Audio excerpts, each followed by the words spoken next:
Y recibimos en ese espacio informativo Nuevo León, primera edición, a la maestra Benjamín Castro. Le damos la bienvenida, que nos acompaña aquí en el estudio. ¿Cómo está? Bienvenido. ¿Y cuál es el tema para esta mañana? Buenos días al auditorio. El tema es esta guerra cultural, esta confrontación cultural que se está dando en el país y que es quizá la parte más apasionante de la cuarta transformación, ¿verdad? Porque se está dando en la familia, se está dando en las redes sociales, se está dando en todas partes y además pues tiene su base, digamos, todos los días en las conferencias mañaneras del presidente López Obrador.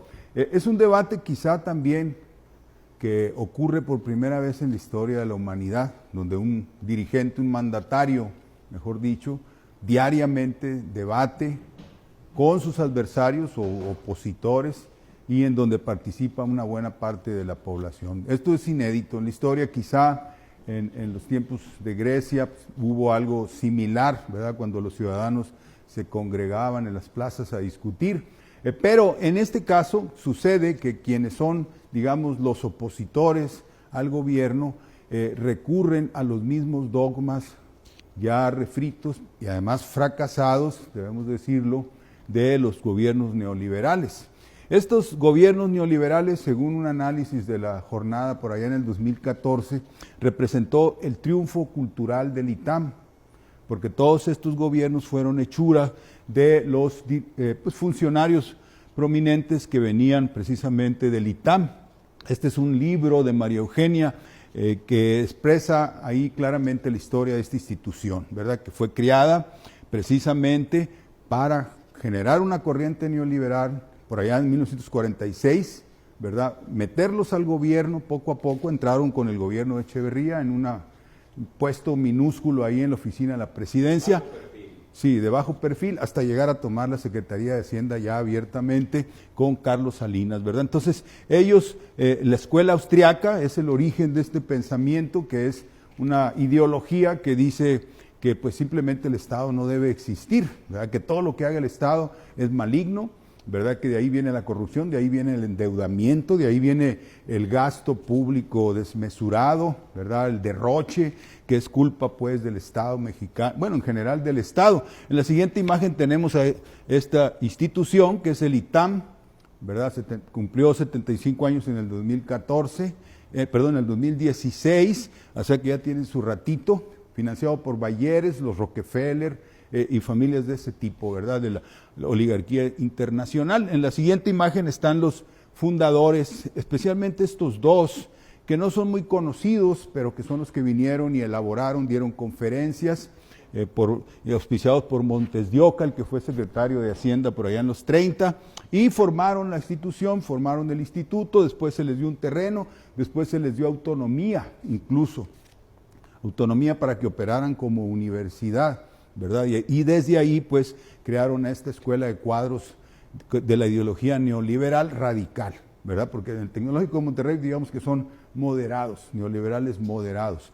Aquí es radical total, destruir al Estado mexicano y el legado de la Constitución. Estas en las conferencias de von Mises lo decían abiertamente, la Constitución mexicana se tiene que ir, la de 1917. En la siguiente imagen se ve pues los que generaron, ¿verdad? Algunos de las cachorros del ITAM más conocidos. Ahorita hay más, por supuesto, y en puestos menores, ¿verdad? En el sector público.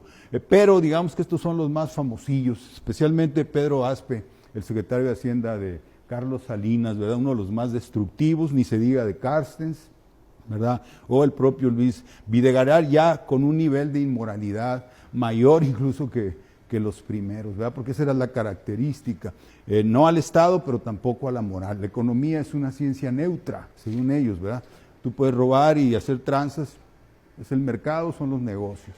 La imagen que sigue, tenemos su objetivo, el tercero constitucional, el 27 constitucional y el 123, o sea, acabar con la educación pública, acabar con la propiedad o el dominio del Estado sobre los bienes naturales, digamos, como el petróleo, las minas, etcétera, y quitarle los derechos a los trabajadores, volverlos a la condición de peones, en nombre de la competitividad, ¿verdad? Entonces, ese era el objetivo, bien claro, abierto, además no lo ocultaban, no era así una cosa esotérica, era muy directo, la Constitución mexicana se tiene que ir.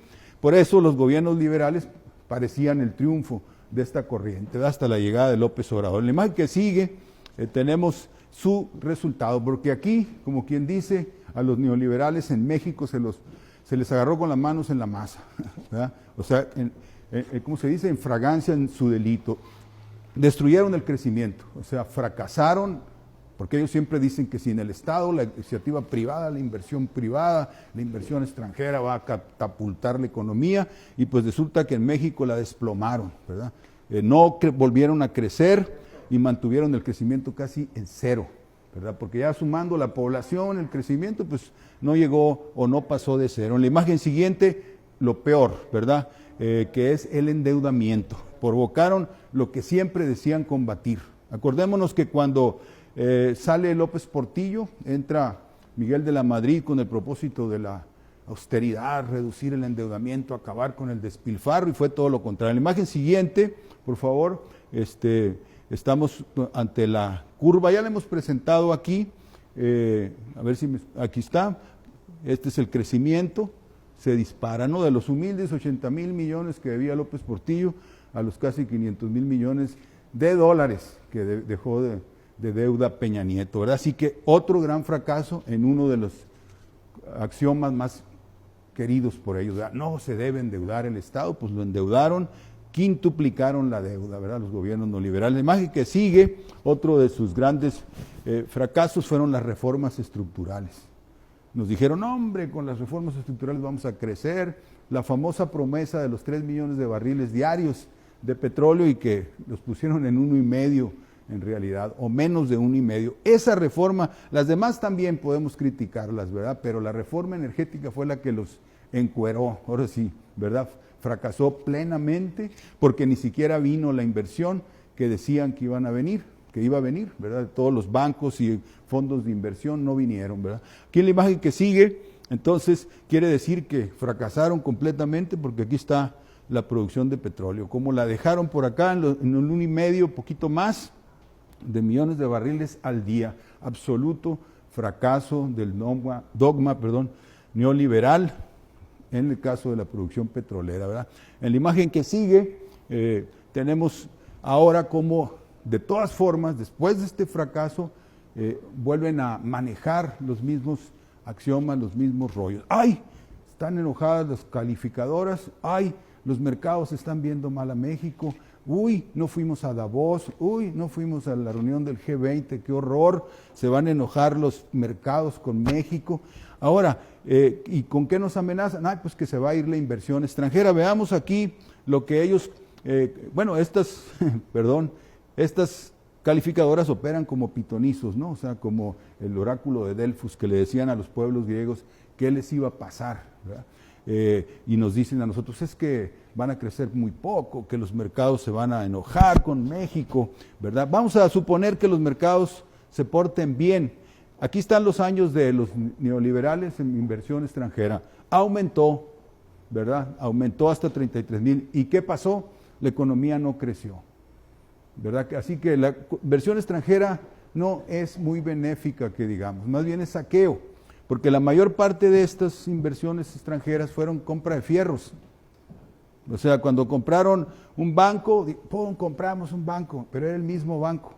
Compraban las acereras, cuando compraron la cervecería, aquí el caso más famoso, era la misma cervecería, pero ellos presentaban eso como una gran inversión. Creo que fue por aquí en uno de estos años, ¿verdad? Oh, gran inversión. No, compraron los fierros, lo que ya estaba, como se dice, ¿verdad? Entonces, la famosa inversión extranjera no ha sido útil, no ha representado el motor del crecimiento y no nos ha dado crecimiento, puesto que no ha crecido la economía en 30 y tantos años, ¿verdad? Así que es otro dogma que se vino abajo, otro dogma neoliberal que se viene abajo aquí en México, ¿verdad? La imagen que sigue, esto es lo que la inversión extranjera no nos va a dar y el periodo neoliberal no nos dio, o sea, verdadera infraestructura, como está ocurriendo por eso mismo en los países asiáticos, que los países asiáticos, ahora aglutinados en torno a la nueva ruta de la seda, esta estrategia china, son gente que también, o sea, saben de aguacates. Ellos también se echaron sus 25 años de neoliberales, le echaron ganas, hicieron todos los famosos tigres asiáticos, la propia China,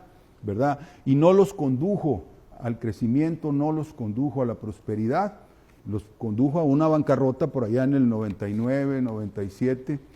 Todos vimos cómo se derrumbaron Singapur, Indonesia misma, Corea en aquel momento, ¿verdad? Fue una burbuja que se reventó. Entonces ahí aprendieron la lección y decidieron tomar otro camino, que es una alta intervención del Estado, conducir la economía hacia las grandes obras de infraestructura que te den capacidad económica, hacia el desarrollo industrial y tecnológico, ¿verdad? Asia en este momento está avanzando en las tecnologías que Occidente abandonó a partir de los 80, por ejemplo, la energía nuclear. Son campeones los chinos, los propios coreanos, en fin, no le tienen miedo a la energía nuclear, van muy avanzados, y acá pues se suspendió en Occidente, ¿verdad? Dice que porque era como Chernobyl y todo eso. Entonces, ese camino, ese nuevo paradigma económico es el que ha resultado, que ha dado buenos resultados a esos pueblos, ¿verdad? Que ya pasaron por lo que estamos pasando, o de lo que estamos saliendo nosotros ahorita, de la pesadilla neoliberal de estos últimos 36 años. Y ese es el comentario del día de hoy, Gerardo. Bien, maestro Benjamín Castro, muchas gracias. Gracias por su colaboración esta mañana para comprender mejor dónde estamos con este modelo económico.